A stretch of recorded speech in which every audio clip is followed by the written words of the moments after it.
友们，我们正国寺的常住法师，早上好，阿弥陀佛。很开心，非常高兴的来为各位介绍这个我们做人的道理。做人的道理，这个是入世法。出世法，我们一定要念佛，这个不可否认的。你没有的选择了，为什么？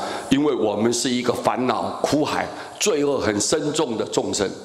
我们什么法对我们来讲都不相应，我们学也学不起来，我们没有这个条件可以学，没有这个智慧能够去体悟，所以我们呢法不相应，法如果不相应啊，你学什么法都枉然了，都是枉然。那么这一章是我们做人的道理，告诉大家，还行是勇敢，还行是不是勇敢呢？检讨嘛，能够愿意认错嘛。我自己说不对，我自己不对，我检讨自己，这个是很勇敢的人哦，相当勇敢。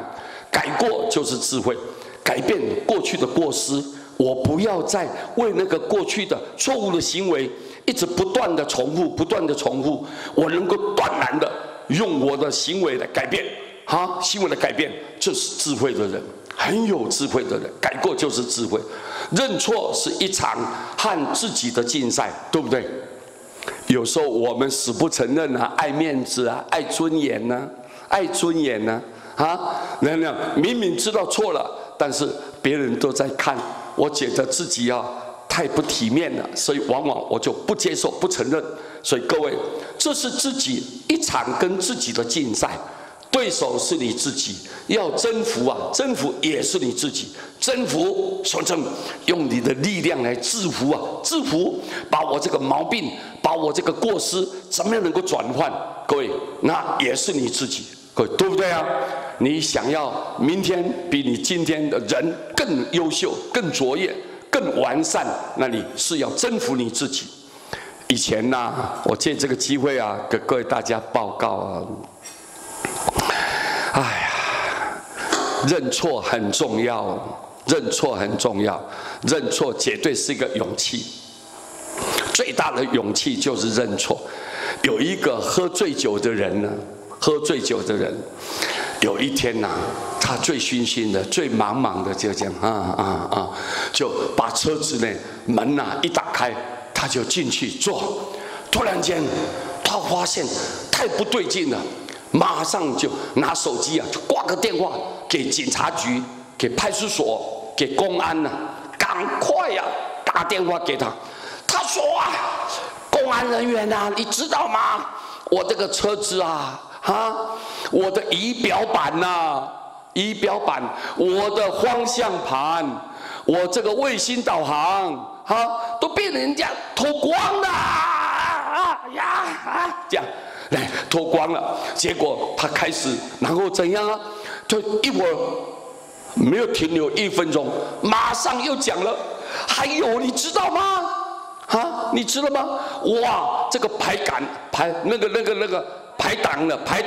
杆子排档杆我还有那个脚那个刹车板也都被人家拆了。都被人家拆了，哎呀，你说怎么办呢？你看，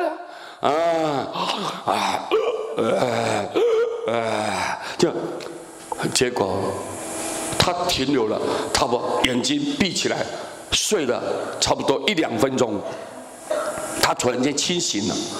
哎呀，他赶快错了，不对，他一发现到自己，马上又打电话，警察先生，对不起你不需要来了，不要来了。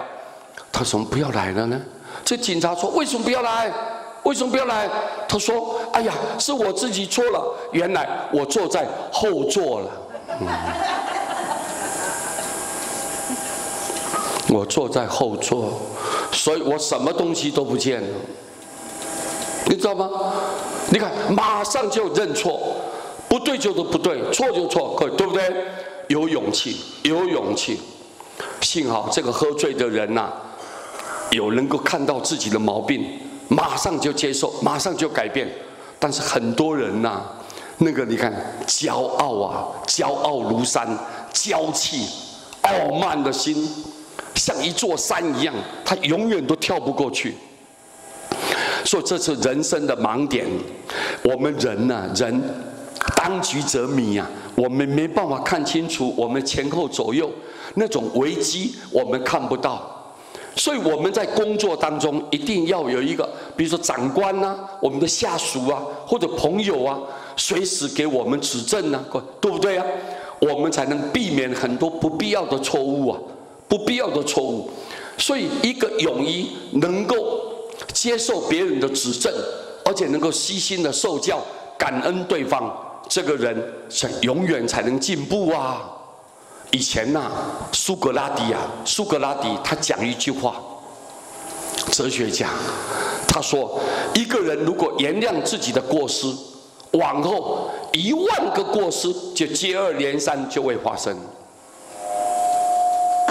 你原谅了自己过错，那么以后10000个以上，你就一直层出不穷的跟着你，祸患无穷啊！所以各位，我们要自己知道，要聆听别人的聆听别人的建议、批评、指正，而不是多听那些好话，跟你恭维的话。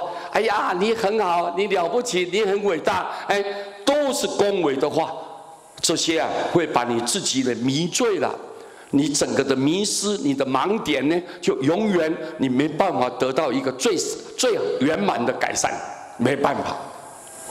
所以各位，我们一定要接受别人的指正，听从别人的建议，反省就是勇敢，改过就是智慧，认错是一场跟自己的竞赛，对手是你自己你要超越自己，对不对？你要超越自己，你要战胜自己。要战胜，那么你要征服的也是你自己，所以你自己的毛病嘛，别人没办法代替啊，就你自己要把它去自己有勇气，好好怎么样去矫正干，以后你才有将来。这一段简短的话来告诉大家，好不好？好，谢谢大家，阿弥陀佛。